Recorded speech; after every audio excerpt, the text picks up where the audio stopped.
I was born on 11th April 1951. My father was a soldier in the British Army. I was quite good in studies, so I managed to sit in the Cadet College, which was a prestigious institute of Din East Pakistan, and went to that academy for 6 years. That made me feel that I should join the Pakistan Army. People today in Bangladesh may not realize that we had very less opportunity to get a military job in Pakistan Army. Hardly 8.5 to 9% officers were from East Pakistan who could join the Pakistan Army. I passed out from the academy with a very high grade. I was posted to 14 Para Brigade in Sialkot, the elite brigade of Pakistan. But by this time, the genocide in Bangladesh started and Bangabandhu Sheikh Mujibur Rahman declared his independence. We are not much aware of the situation going on in East Pakistan, staying in the cantonment in the initial stages. And when I came to know what type of genocide they are committing in Bangladesh, they are killing our intellectuals, killing our students, raping our women and killing them, killing the innocent villagers, and they are on the rampage. They are determined to kill as many people as possible so that we become the minority and not the majority population of Pakistan. That was the time I had to decide. I remembered about the tragedy of Hamlet, to be or not to be, to do or not to do. I decided to do. It's a very long story, very long journey. I managed to escape through Shakargarh into J&K, into India. And later on, I was apprehended by Indian Central Reserve Police. I managed to earn their confidence some way, and later on, I had the opportunity of getting the audience of the military over there. I was brought to Pathankot, from there to Delhi. From there, Indian authorities contacted Mujibnagar government, and our Commander-in-Chief fortunately took a lot of interest in me and requested General Sam Manekshaw to immediately send me to Mujibnagar. That was in 8 Theatre Road, Kolkata. While escaping from Pakistan, I thought, and I knew also, that Indian government, Indian people are helping us so much. Indian government is helping in sheltering our refugees, maybe millions of them. I didn't know the number at that time. Also helping in training the Mukti Bahini, attending to our sick and wounded, attending to the victims of genocide. And the common people of India rose to help the Bengali population. And I must do something for this country also. As much as possible, I collected all the Pakistan Army's dispositions, plans, locations, and whatever I could, and put it inside the sole of my boot and brought it to India. This really helped, I heard later on, the Indian forces in their operation in the western sector. And I was able to pay back a little bit of a gratitude to those soldiers and to that government who are helping so much in our liberation war struggle. That was my humble contribution. But then Pakistan Army also did not spare me. They tried me in a court-martial.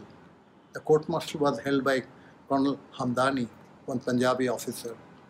I was given a death sentence to be shot by the firing squad. They came to know some way later on that I had taken away some information which was vital for them. They came to know that I had deserted from the post of duty, so I was branded as a traitor. And interestingly, my death sentence, as known, is still valid today, but who cares? My country is independent. I live in sovereign Bangladesh.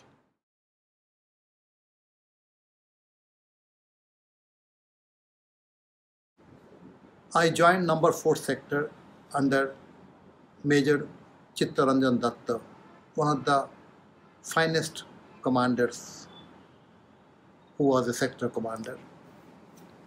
He was originally from Pakistan Frontier Rifles. He fought a number of campaigns and he was very efficient. I was sent to Kukitol camp in Assam, and there I was involved in operations and also training of the Mukti Bahini simultaneously. And there I was given the task of assisting in raising of 2 field battery, the 2nd battery of artillery of Bangladesh Army. I started doing my operations one after one, day and night, till the time I came to know that Bangladesh and India have together made an agreement and formed into an allied force called Jautha Bahini. That means in case of a war against Pakistan, 2 forces will join up together. From that time, that happened on 21st November 1971. And after that, I had taken part in a number of operations alongside and by the side of Indian Army.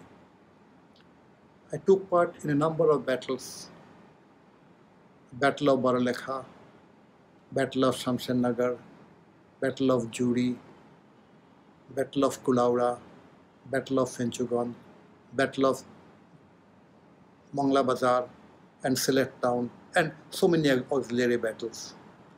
And here I came to know in depth about the Indian Army and their operations. Previously I knew them in the training field where they were training the Mukti Bahini. Here I found their spirit of sacrifice, their love and devotion for their country, their love and devotion for the common people and the suffering humanity in Bangladesh. And I was overwhelmed by their sacrifices. In every battle I fought side by side with them. I saw so many dead bodies. I had the opportunity of carrying the dead Indian soldiers' body on my shoulders and the screaming wounded soldiers to the first aid posts. These are all a part of my memory.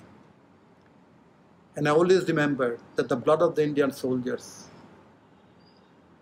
thousands of them, are flowing through Padda, Meghna, Jamuna and Tista. And still those rivers will recall that they had carried the blood of the Indian soldiers. It was a massive sacrifice. We forget about the sacrifice. We only say 13, 14 days war. But one day in a war is a very difficult day to pass. Indian Army did sacrifice a lot, more than 12,000 wounded. My eyes, what a sacrifice. Most of the soldiers are from the age of 17 and a half, 18 to 20 years of age.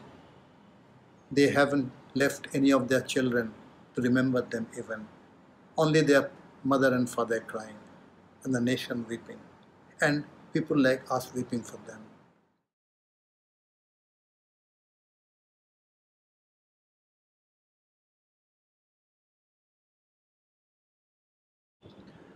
After the war was over, I was posted into various appointments, and I was also sent to train myself in the School of Artillery, Deolali.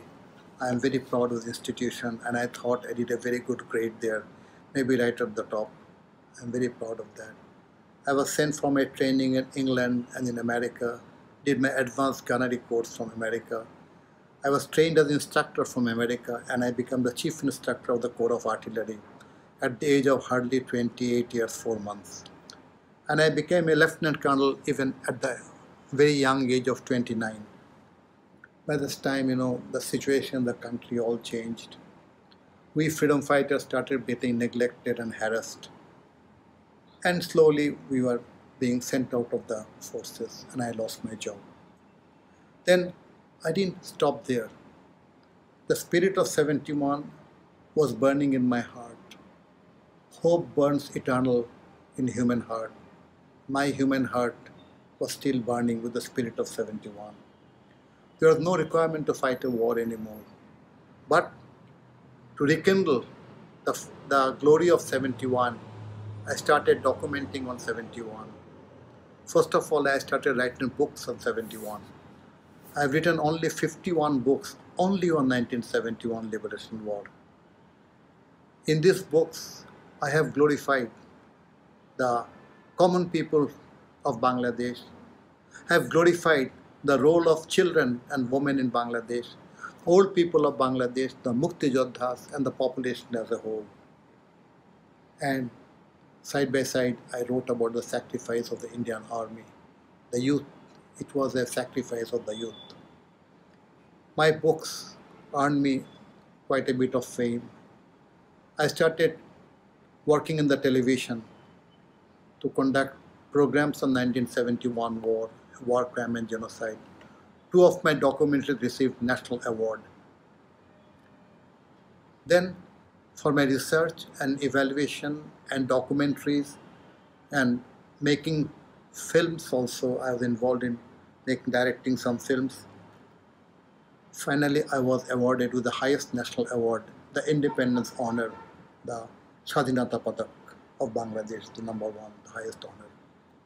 In between, we had discussed in the ministries, and I had also given my proposal that we must honor the friends of Bangladesh all over the world who have helped us in our liberation war. I also proposed to Honorable Prime Minister that we must not be a part of the historical injustice of 1971. And I was asked to explain my position. I said, from the 21st of November 1971, Indian Army and Mukti Bahini became allied force. The government of Bangladesh has honored the martyred Mukti Bahini members, but we haven't yet honored the fallen heroes of India, the soldiers of India who had sacrificed their lives for this country. Honorable PM was gracious enough to approve that project. I was been made in charge of the project. We had two major events, one in Delhi, where Honorable PM of Bangladesh, Sheikh Hasina, Honorable PM of India, Sri Narendra Modi, the cabinet ministers, many generals, secretaries, martyred families and students attended, 1,300 of them, in Shankar Bihar, in Delhi, in the Shankar Bihar, in the Sam Manekshaw Center. I was given the task of conducting the program. That was one of my greatest pride. And we are supposed to have done the last program on 24th of March, hopefully during the 50 years of victory celebration and the independence of Bangladesh. But then due to Corona, it couldn't be held. I am waiting for the situation to improve where we can honor and finish all the list and honor every Indian martyred soldier.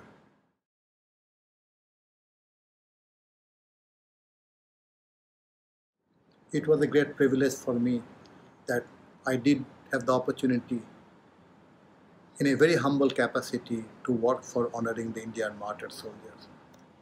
People may not realize the emotion behind my work. I used to work at night, going through all my records, collecting records from Indian headquarters, checking them again, checking their names, checking their age and their glorious contributions, especially their stories of their martyrdom. And tears used to roll down from my eyes. What a sacrifice.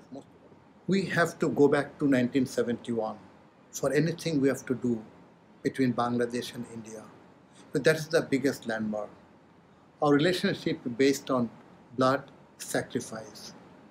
We fought the war together like brothers, and we should build our countries and live together as brothers.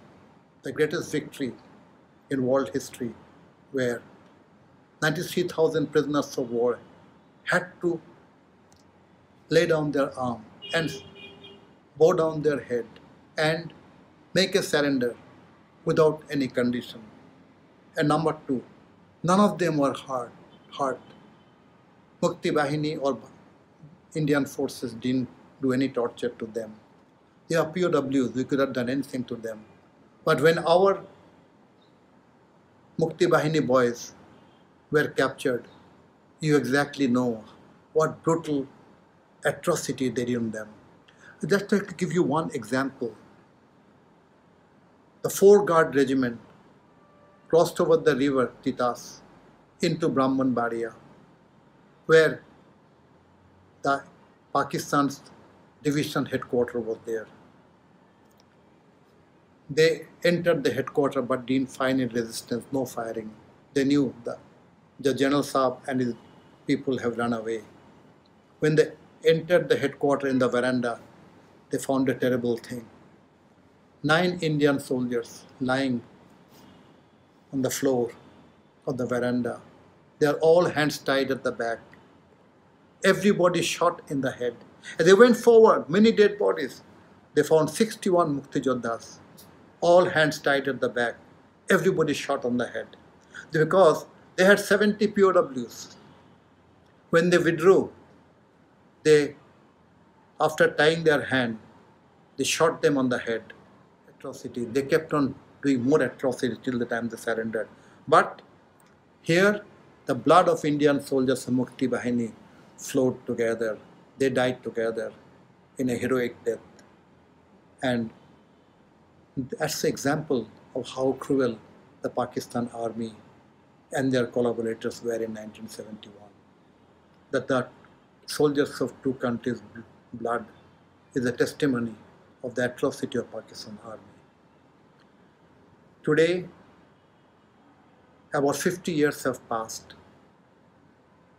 The new generation of Bangladesh and India do not know much about 71. History probably took a backseat in both our countries. We took the victory as guaranteed, but we forgot the sacrifice behind it. We should motivate our children, our next generation, generations after, as long as you live, in both India and Bangladesh, and tell them why we fought, how we won victory, and tell them how the 2 countries fought together and how the bondage of blood has been made. No propaganda should make a difference to them. That's what I always want to know and always want to say. I have gone to many institutes in India, many universities, colleges, and in many lectures, and I keep on telling them, let 71 be held in the highest honor. Let us look at 71 and build our countries. A nation which has been born out of so much of sacrifice should remember their sacrifice. And the nation which was involved in liberating and sacrificing their youth for this country should also look forward for a better relationship and better future, so that the people of our countries can live together peacefully with dignity, honor.